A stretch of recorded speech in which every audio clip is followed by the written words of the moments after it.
Hey, this is Waiting. Making a quick video today to show basically two tank builds I use in content. One of them well, let me define new content since new content changes depending on spin out. This is Amazon Fury 2 content, things like Throne of the Dead, Halls of Hades, Labyrinth, Elite.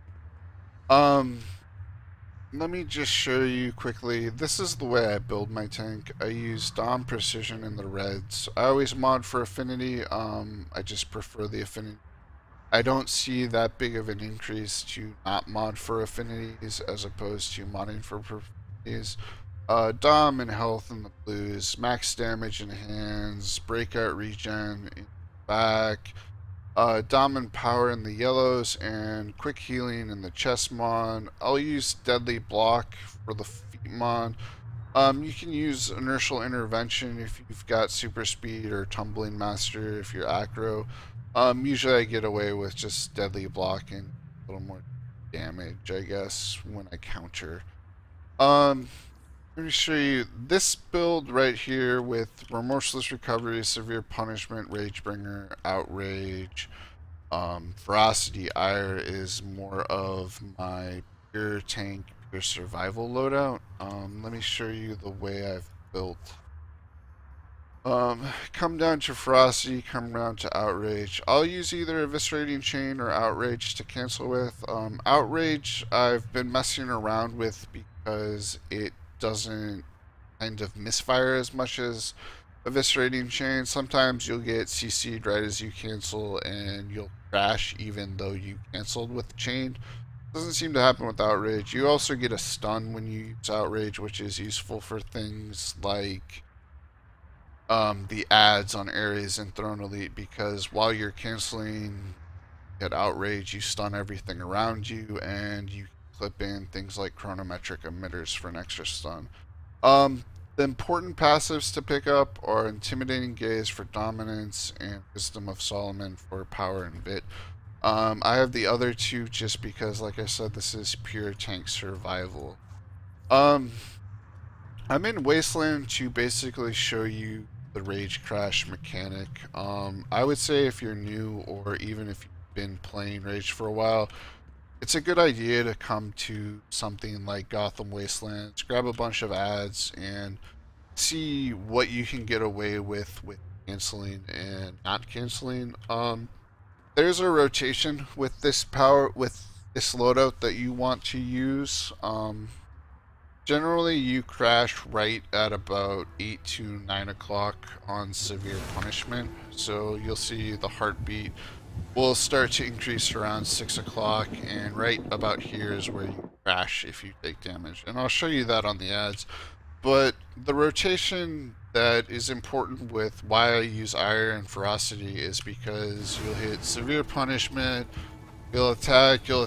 When you hit 6 o'clock on Severe Punishment, you hit one of your cleanses, and then you cancel almost immediately afterwards. Then you go 6 o'clock again, hit your other cleanse, cancel, you rage crash, and then you reactivate.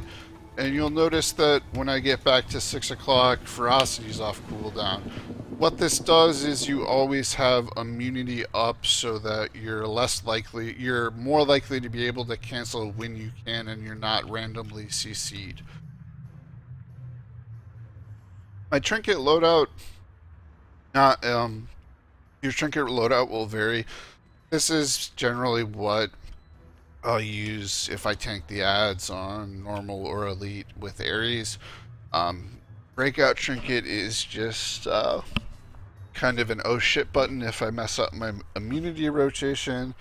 Orbital to put extra damage on Ares, and Chronometric Emitter is a 3-second stun consumable that is one of the best you can use as a tank.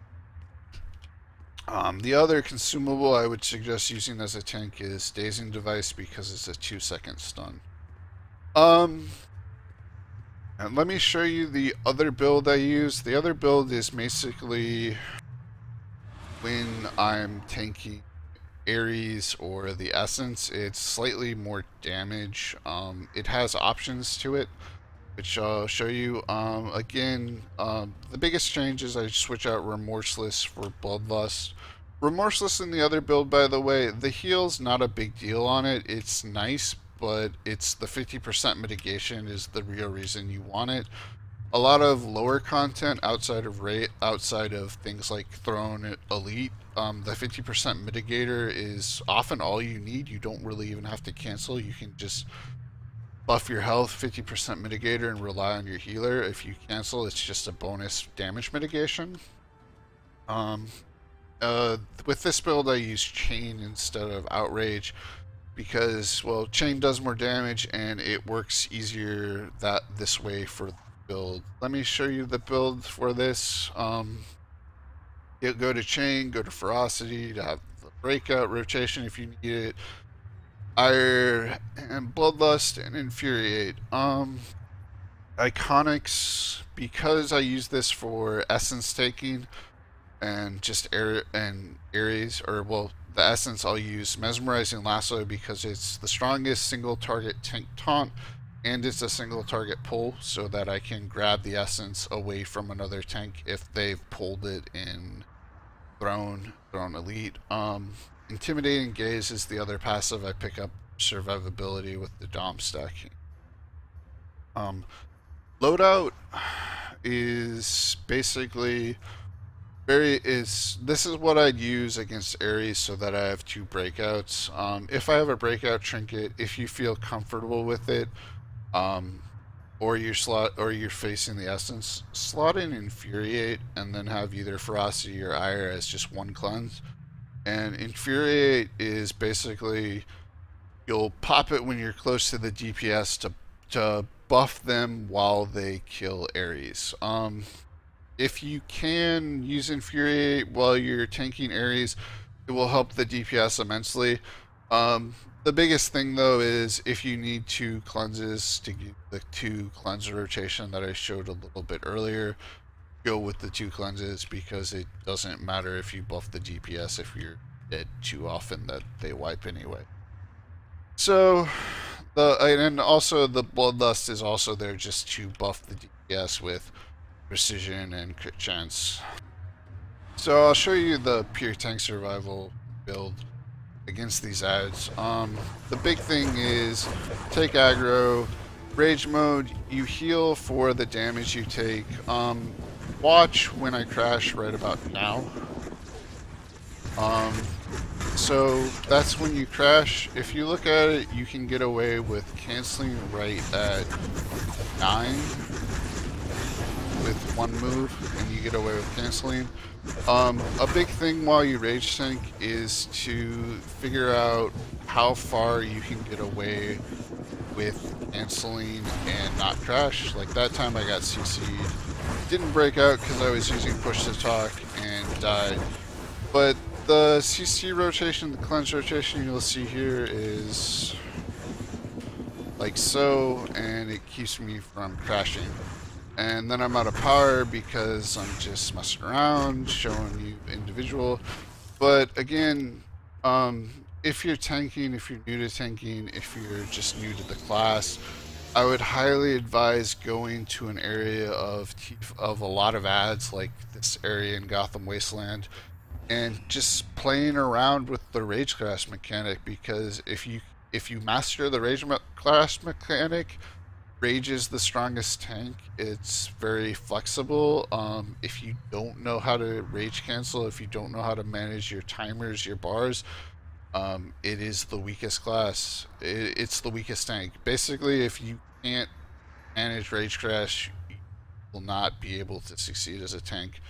So it's either the strongest or the weakest tank, depending on your skill of managing your Rage Crash, getting used to things like that, and just managing your bars. A lot of the Rage loadout is dictated by working around the Rage Crash mechanic. I use Ragebringer with this loadout of the two cleanses, just as the pull.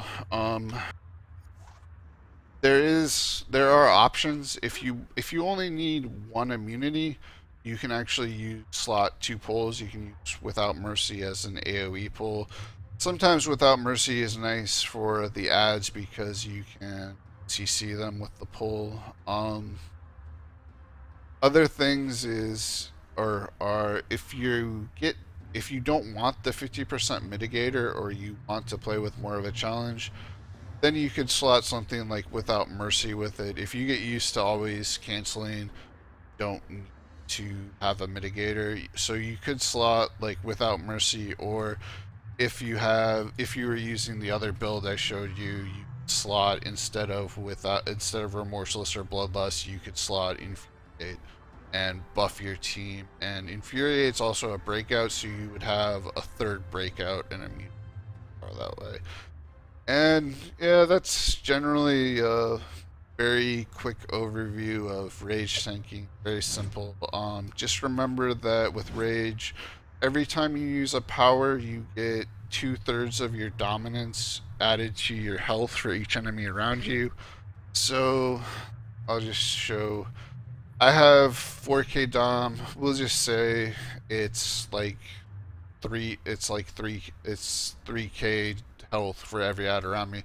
So one ad I use a power, I jump up to 23,000 health. I use a power again with one ad, it jumps up to 26,000 health.